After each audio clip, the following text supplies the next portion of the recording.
Hello guys! Throwback tayo for today's video. Ayan, pinapakita ko ang aking kilikili. Hulaan niyo kung nasan ako. Siyempre, sasabihin ko na, hindi naman ako madamot kung ano yung mga discoveries ko sa buhay.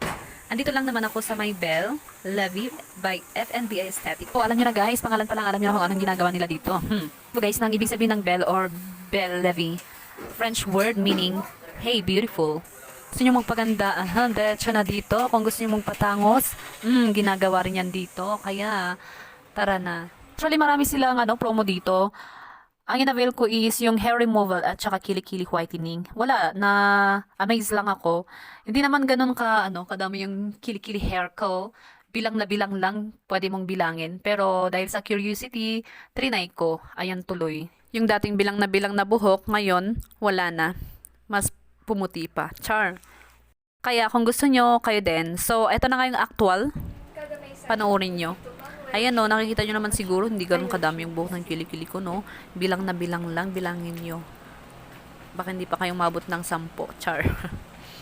So, ayan. Siyempre, may pinahid muna silang serum and then, next yung laser na yan. Hindi naman siya masakit. Medyo mainit lamang. At saka maalaga rin yung mga tao nila dito, kaya alagaan ka talaga nila.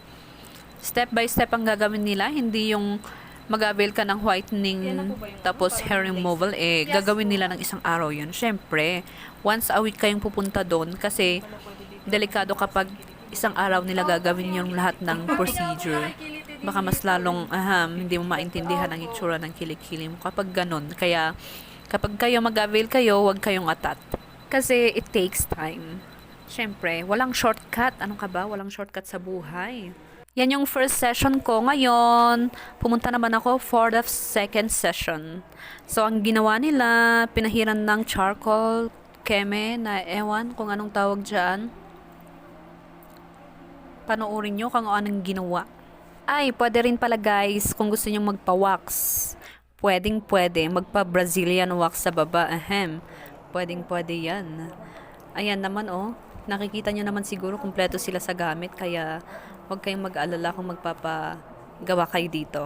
Medyo natagalan ng ko dyan, pagbabad sa kilikili ko kasi kailangan talagang ibabad for I think 30 minutes po ata.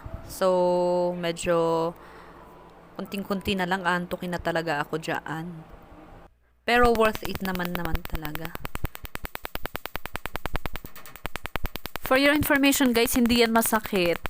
Medyo mabaho lang. Siyempre sinusunog niya Medyo mabaho lang, kaya dapat pala nagmask ako dito. Hindi naman sa ganung kabaho, pero alam niyo yung parang nasusunog na charcoal, parang ganun.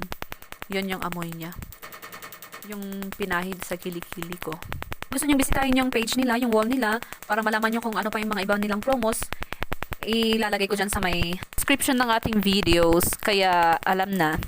And ayan, tcharan, yan yung result. Sa susunod na session is bleaching naman po. Yun lang muna guys for now. Thank you for watching. Paalala po guys, ito po ay hindi pwede sa mga kagaya kong buntis. Ako po ay nagpa underarm hair removal and whitening nung ako hindi pa buntis. Kaya sinabi ko nung sa una sa video ko na ito ay throwback lamang. Thank you so much.